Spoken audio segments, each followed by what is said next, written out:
This lecture is how to solve the visceral fat problem that cannot be reduced by lasers or RF. Now, visceral fat cannot be reduced by lasers or RF because it invades the vital organs, wrap itself around it, and sometimes it creates what we call like the fatty liver, or sort of an invasion of the vital organs. Here you see the fatty liver, here the fat inside the liver. And of course, you cannot use a laser there in that particular area because it will damage the vital organ. There are studies with the novel London University technology that show a significant visceral fat decrease. It's not a laser, or it's like an effortless exercise, and it's not RF.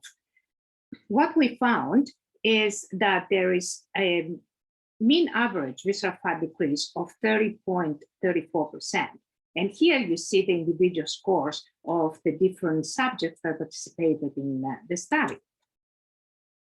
This is some MRI slides that show a significant visceral fat decrease.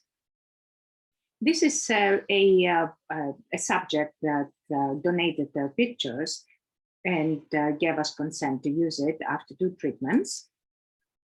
This is after, I believe, 6 treatments.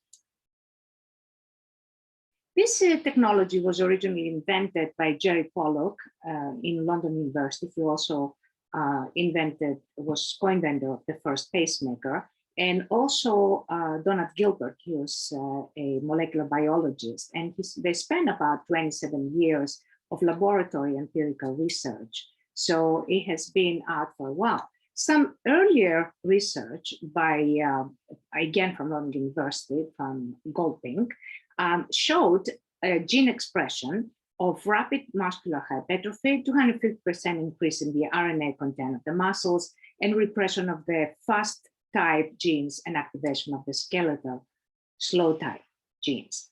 There are several publications that of articles that I wrote in several journals. This is a couple of them.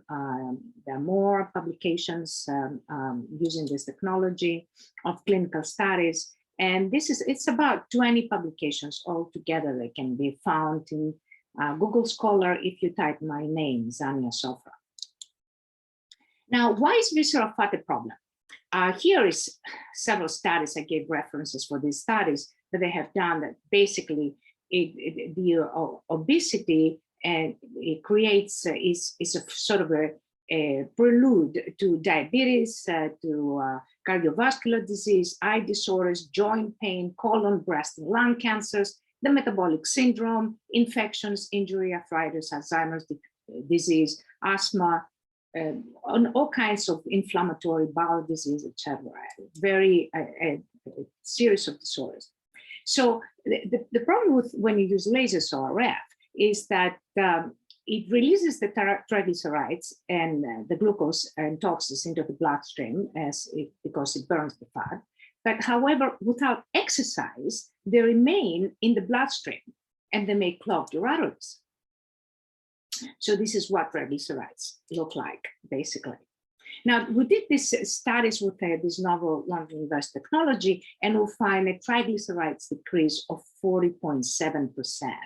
All of these results are statistically significant, and this is the triglycerides decrease in different subjects. Now, we also used the same technology to look at VLDL, the very low density lipoprotein, the bad cholesterol, and the decrease was significantly high. It was 71.88% that it decreased, and this is how much it decreased in different subjects. This is a detoxification study that's only from one treatment. Again, this is one of the subjects that donated their pictures and gave us consent to use it. Now, the interesting part about this is that the more toxic you are, the more hungry you are, because hormonal imbalance basically interferes with leptin and ghrelin, which is the appetite hormones, increases hunger. You consume more food, you gain weight, more toxicity, and more hormonal imbalance as a result of the toxicity. So it's like a vicious circle. So the hunger hormones is ghrelin, and leptin is the satiation hormone. So basically, there has to be a balance between them. Otherwise, if there is imbalance, there's too little ghrelin and too little leptin and too much ghrelin, then you're always hungry. So this is studies with the novel London University technology, the blood plasma results on leptin and ghrelin for each subject. And we found an increase of leptin of 32.23% and a decrease of ghrelin of, if I can take 14.57%. Now, toxicity also interferes with metabolism. So we did some studies, a different study with 19 subjects, and we looked at the blood under the microscope. And we noticed that there was a separation of the blood that was persisting after the treatments. And also there were a reduction of the fungal forms and bacterial and oxidative stress. And so the blood was much healthier after 6 treatments.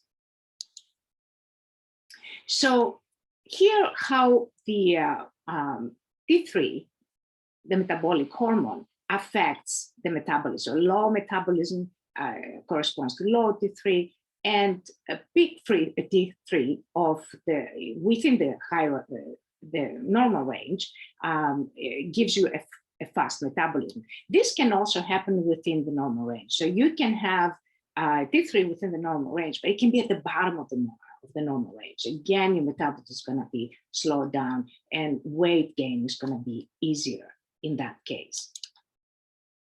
So we looked at T3, and we found a 30% increase of the T3, and this is the scores of the individual subjects, the percentage of increase in individual subjects. Some people, obviously, the T3 increased more, and with others, it decreased much less. Now, there is a difference between kind of this effortless exercise and exercise versus trying to slim with lasers and RF. And because lasers and RF do not change the metabolism, so results rebound. Why? Because you don't change the metabolism, you don't change the toxicity that will increase the imbalance between leptin and ghrelin. Therefore, your hunger will increase. You're going to start eating and going to go back to what you were before. Whereas with this technology, there is no rebound because it's increased the metabolism, and also it reduces hunger.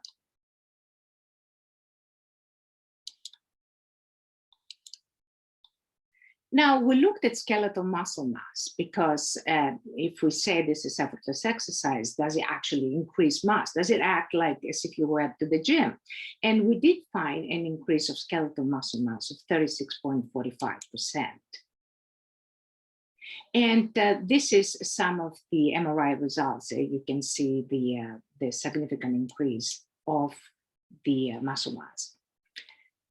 The studies also looked at IGF-1, and we found a 25.85%. That was within the normal range, by the way, but it was from the lower part of the normal range to the higher part of the normal range. It's the same thing with T3. The significant difference, but within the normal range, because if a hormone is above the normal range, then again, you're going to have problems. If you have too much or too little, it's going to be an issue. Now, the problem with exercise is, of course, you can exercise, but the problem is that you need such strenuous exercise to get rid of the visceral fat. So usually what happens is that you build muscle over the visceral fat. So you look like this if you're like over 50 or whatever. You're not going to look like this because that's only for young people who do not have visceral fat. So the other difficulty with strenuous exercise, which is always recommended, by the way, but it's just certain difficulties that we need to discuss. Overtraining can cause a little bit of a hormonal imbalance or a greater hormonal imbalance if you already have one, because testosterone decreases and cortisol increases. So we looked at the relationship between cortisol and testosterone, because high cortisol levels and create the same problems like with weight gain and mood swings and high susceptibility to infections. And of course, low testosterone makes you feel depressed, the visceral fat increases. So when you're exercising and your testosterone decreases, then you go into this vicious circle that you're trying to lose weight, but you cannot.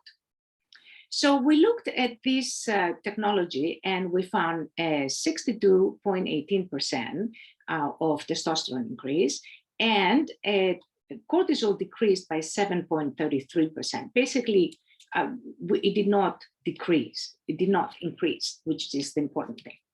So this is a diabetic patient with back pain. We did a few studies on diabetics, and this is a patient that gave us, again, released the pictures earlier on. And again, there was the no fatty liver. I discussed that before. This one is also another diabetic patient that gave us, released their pictures and results. And there was also an insulin fasting and postprandial and triglycerides. There was a decrease, and the HDL, which is the good cholesterol, went up. So you want basically to have the good cholesterol going up and the bad cholesterol, the VLDL and LDL going down. This is one of the patients. This is only after one treatment, again, after one treatment. This is 6 treatments. This is 1 treatment.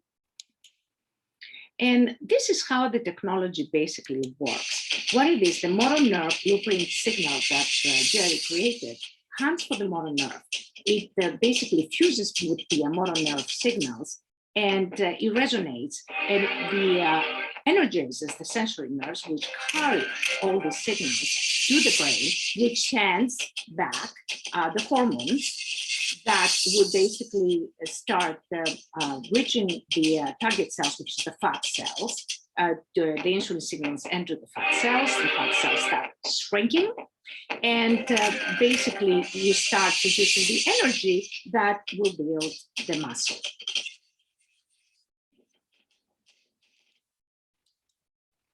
This is our medical board that is engaged in many different studies.